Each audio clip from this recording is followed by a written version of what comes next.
While we covered a ton in our last two Battlefield 2042 videos, there were still some lingering community questions around specialists, AI, and the game's maps. DICE did a follow-up stream and an Xbox extended presentation that actually answered a lot. I'm gonna be honest, I've been pretty busy with E3, but I'm excited to talk about this stuff now, so let's dive in. We are heading quickly towards more Battlefield 2042 announcements in July, as well as alphas and betas, so join us by giving us the old thumbs up and subscribing to the channel. Let's get to it.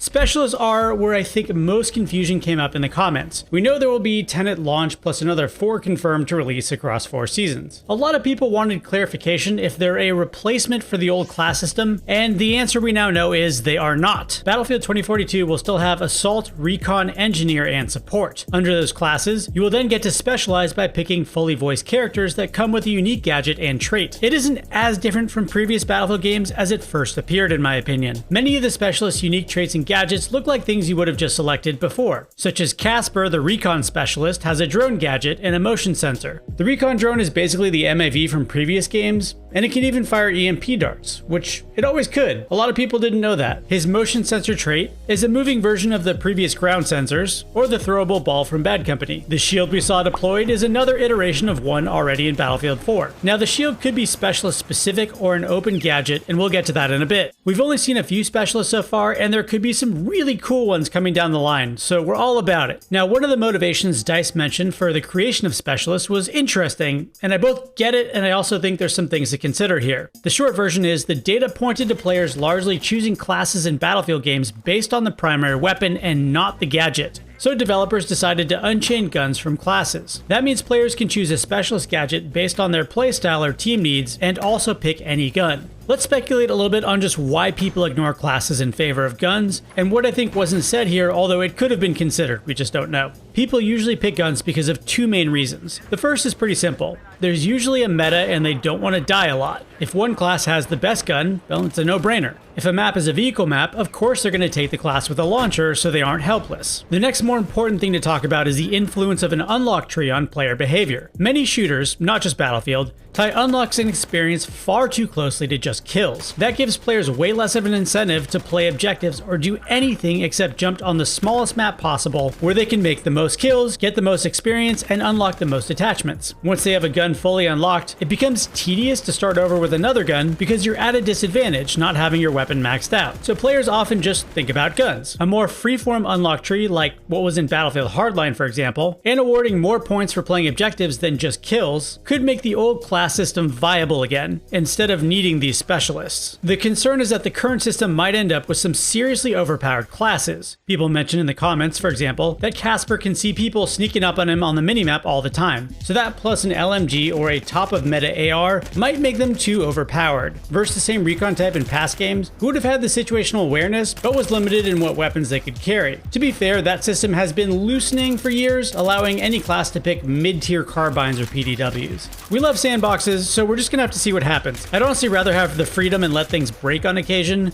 than have things more controlled. Circling back on reward systems, there's a chance here for Battlefield 2042 to follow in the footsteps of Hardline, a game I still think didn't get enough credit for what it did right. It allowed players to pretty much go play whatever they wanted and then go unlock just about anything. It's the ideal system. The good news is that in the stream, they clearly said you can unlock all characters and vehicles at the same time. That really feels like either we're getting a system similar to Hardline, or it may have been referring to how modern battle passes unlock all kinds of things as you go. Either way, it sounds good. Battlefield in particular, though, needs to award the most XP for playing objectives and the least for just volume of kills. There's a danger that if it doesn't do this, players are just going to go to breakthrough mode and ignore the massive conquest mode that makes Battlefield so special. Then there are also challenges, which far too often in old Battlefield titles encouraged bad behaviors. All challenges should teach players how to play a specialist or a class properly, just like the Gen 10 system did from Titanfall. Again, we'll have to wait to see what systems are in the game.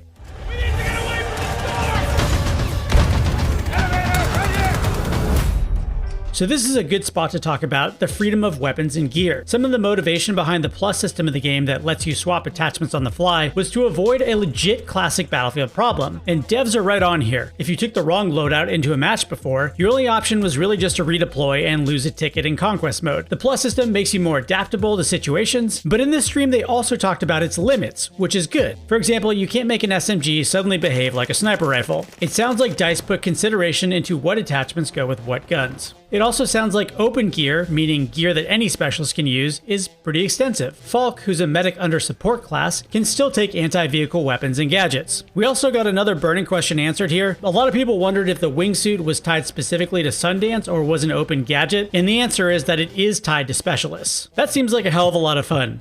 But also, duck hunt, anyone?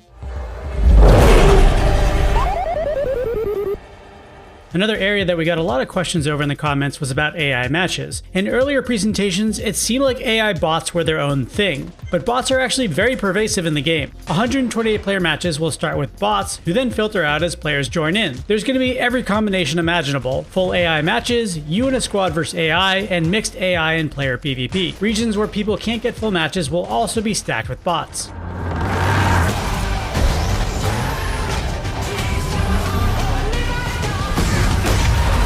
Vehicles are getting their own sub-engine in Frostbite, and boy is it time. Ground vehicles always felt awkward to me in Battlefield games, and the Frostbite engine struggled particularly with fast-moving ones. Battlefield Hardline's cars honestly felt like this giant hand was always pushing down on them like a child playing with a toy car. Better car physics will make for more fun driving and a higher skill ceiling for players. We also learned a lot more about the seats in cars, giving passengers more to do. This will include things like spotter seats, 360-degree turrets, anti-air abilities, grenade launchers, and even a place to deploy mines on the go.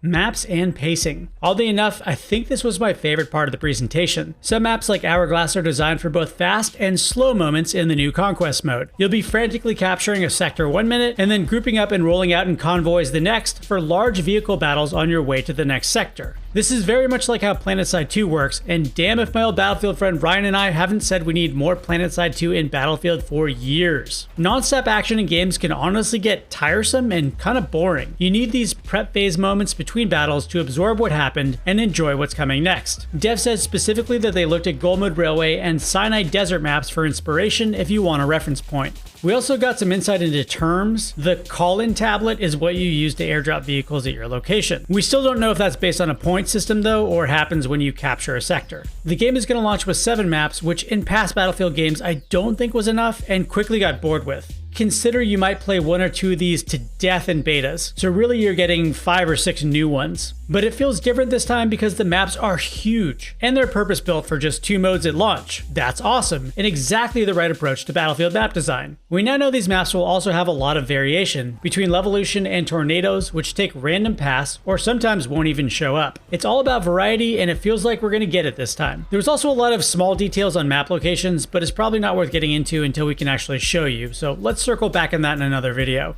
Modes. 2042 will start with 2 modes, but the more I think about it, they aren't super different from past Battlefield games, just more honed, and that's probably a good thing. Conquest is basically just Conquestception. The objectives you capture to take a sector can be thought of as just mini Conquest within Conquest. What seems to be different here are the vast spaces between sectors. So capturing one means the enemy team gets pushed really far away and you get time to regroup. Breakthrough, the second launch mode, is just having players fight in a single sector. So really just cramming more players into places they would already be in Conquest. What's to be seen here is if sectors properly divide up 128 players as advertised. If we get too many players in one location, then you'll wind up just spawning and dying instantly, which can become kinda tedious. To be fair, some of you love 64-player Op Metro, and this might be your jam. So not everything got answered in these presentations, and we still have some lingering questions. Going through these in no particular order. How does vehicle play work when everybody has a launcher, and how will vehicles hope to survive with that much ordnance being shot at them? When launchers were tied to just the engineer class, at least there was a limit to how many might be out there.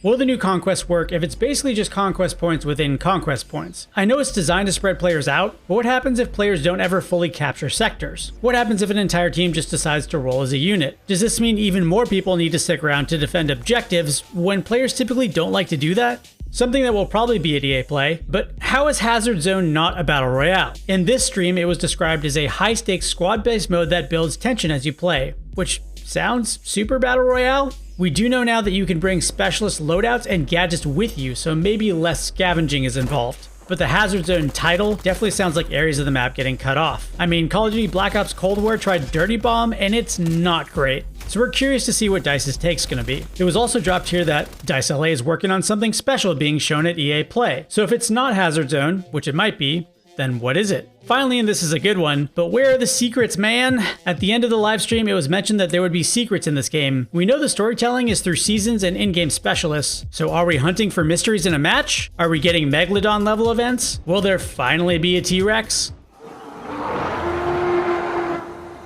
I've been to a lot of press conferences over the years and have to say that the level of honesty and genuine love of Battlefield stood out to me in this stream. Right now it feels like Battlefield's in good hands. We have so much more Battlefield 2042 coming up, so head on over to GameSpot's YouTube page and subscribe to the channel. We're in this together. Thanks for watching.